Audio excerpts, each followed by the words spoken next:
Hey friends, welcome to the Victor Marks podcast with Victor Marks, founder of All Things Possible Ministries. Welcome to the show where we bring you real conversations faced with life's hard truths, stories of redemption, and the latest from the front lines. Whether you're on the road, getting your day started, or finally settling in, we've got an exciting new episode planned for you. So let's dive into today's show.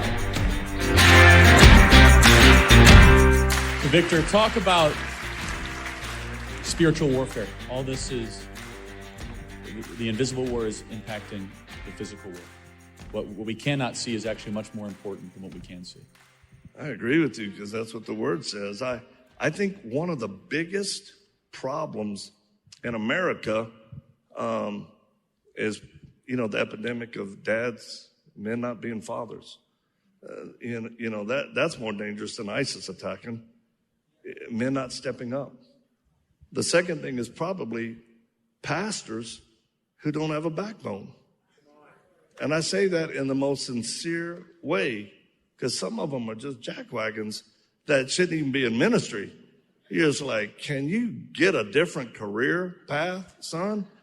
And I'll tell you, I'm shocked by the need for people in America who need to be trained and armed and equipped to fight the demonic, but they can't get a pastor who will give them the goods and speak the truth.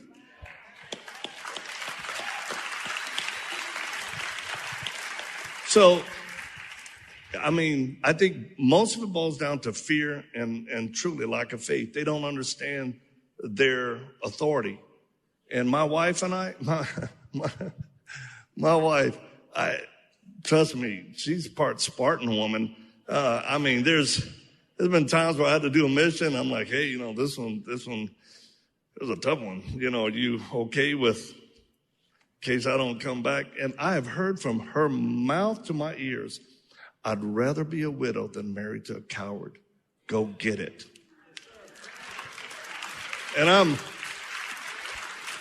But it's all based on real faith. It's not just bravado. She's like, did God tell you? And I knew when we were dating, she was that type of woman because there was a guy named Brian Wilson of the Beach Boys, a singer. And I had trained him in some combative stuff and he wanted me to work for him. And I'll never forget, everybody's saying, oh, this is a great opportunity. This young lady says, did God tell you to do it? I was like, well, you ain't got to be so technical. I didn't take the job and I ended up marrying her, so I got the better deal. Surfing USA. The spiritual warfare, I realized how real it was as a young kid. And I think God prepared me to be able to deal wholesale with so much demonic activity as an adult, and it just didn't bother me. And it certainly didn't bother my wife. We have a friend in India. We helped start a orphanage. And I never forget, he was helping a little kid who had just become an orphan. Both parents dead. And he said something to him. And the kid was crying. He held him. He was really patting him on his back hard. And he walked away. I said, what did you just tell him? He said, I told him, I'll be your father. You're not alone. And then he said this. I'll never forget this. He goes, Victor, I have learned from trauma that when you're born in the fire of life, you won't be burned by the heat of life. Keep your eyes on the Lord. And then God started bringing into our lives people who were oppressed or demonized. And it was pastors that started calling me right away. And they would say, hey, I have somebody over here that's, and I'm like, what do you want me to do? They're like, why don't you come do something? I go, I'm a black belt, not an exorcist.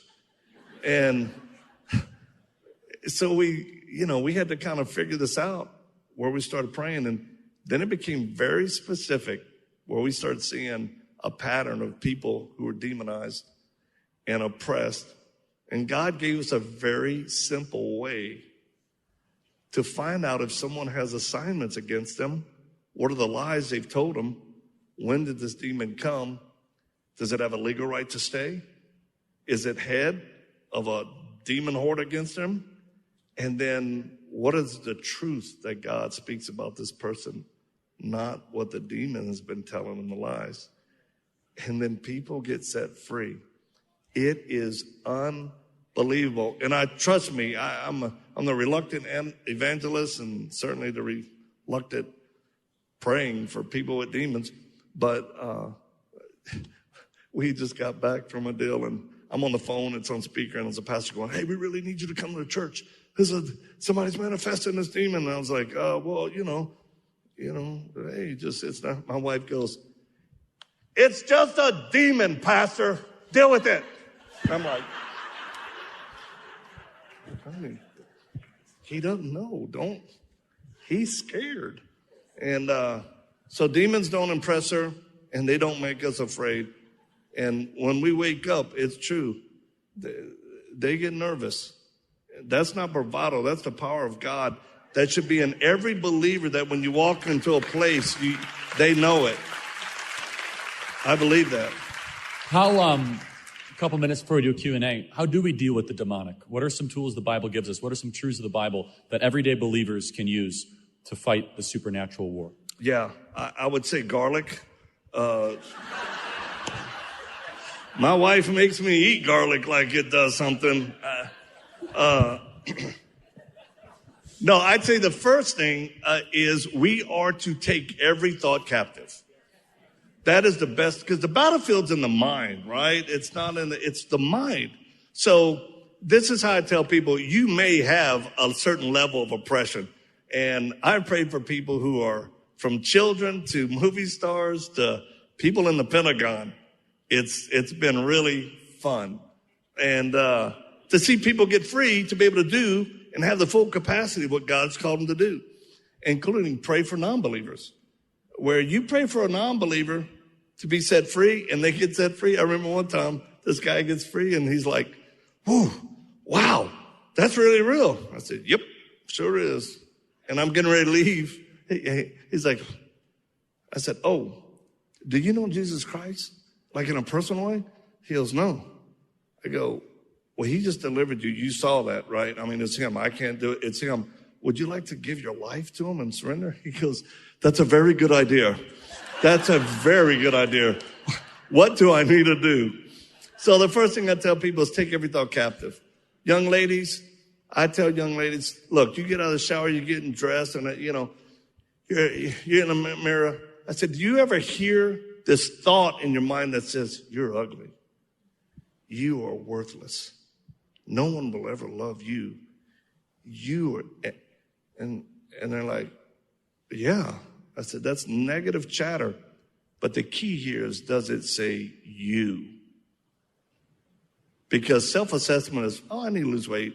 Or, yeah, I should do my hair there. But when there's another person saying you, that's an entity. That's a demonic whisper. And trust me, the whispers are a lot more powerful than the yelling at times. And that's when you take that thought captive as a believer and go, no, I'm not going to be like my dad. No, I'm a new creature in Christ.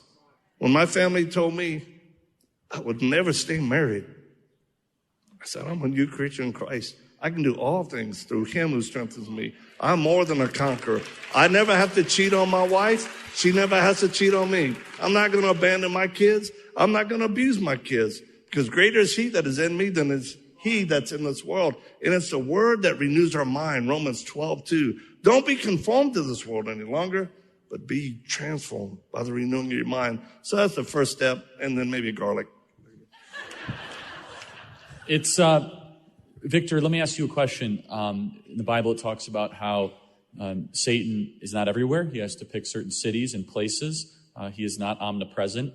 Do you feel in the last couple of years that there is more of the demonic in this country than the country you grew up in, or especially in politically and socially or morally? Or do you just think that we're talking about it more? Or do you think, no, it's always been the same and there aren't times where it's more emphasized or not? Well, no, I think Christians in America have done a really good PR job for the devil. Those demons are over there, not here. And yet, if you look at the fruit of people's lives, divorces, addiction, the craziness of it all, you go, well, yeah, if they live over there, they're vacationing over here, all right? And I think the demonic has always been here, but we're seeing the manifestation of it more in greater ways in the political realm, in entertainment. It's just, I mean, those of you who've been a Christian, remember when it was a really big thing, backward masking? Does anybody, where you would play a record backwards and hear a message from the devil? Ruh, ruh, ruh. Satan is God, or whatever. I'm like, oh, to go back to those days. Now it's just in your face. I mean, yeah, it's Disney. So I'll tell you, it's a great time in history that God has placed us all here to stand up and move the needle for the kingdom to advance forward. So, Victor, last question. This ties into kind of our theme here, Jeremiah 29:7, demand the welfare of the city of which you are in, because your welfare is tied to your nation's welfare. If we are looking at the manifestation of the invisible in the visible, should we still contest in the visible against these demonic forces, against the tactics of the enemy? I'd say it's both and. If we don't have faith in action, do we really have faith? And I think I could take any one of y'all on a mission with us. And a girl that we just had in our safe house in Iraq was abducted at 11 years old by ISIS and has been with them 7 years as a victim of sex trafficking and the worst abuse. Let me tell you, as a Christian, if we could help her, should we? And we did. And we were in Iraq. We had her in our house 48 hours after she was out of harm's way with ISIS. She had a broke nose and a broken back, but a big old smile. And I'll tell you what, it's Christians that are helping her, no one else. And we always serve people. So yes, we must engage against warfare that's manifested, or we will lose. It's that simple. And when people go, oh, I'm praying, I go, great. Prayer changes things. But also, just like God told Joshua, get up. You've been praying long enough. You better get up and do something. There's a time we must put our faith in action, or else the devil will win and Christians will feel a false sense of, well, I prayed. But did you do? Were you his hands and feet?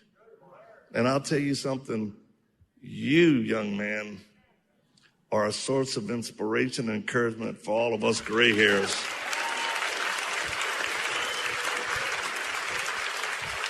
And it's not just your boyish good looks and high intellect or your beautiful bride. God has his hand on you, a mantle. And I went to his headquarters for the first time today, and I'm like, I want to just buy a little bus and be a tour guide and start bringing people in there. It's unreal if you've never seen what God is doing.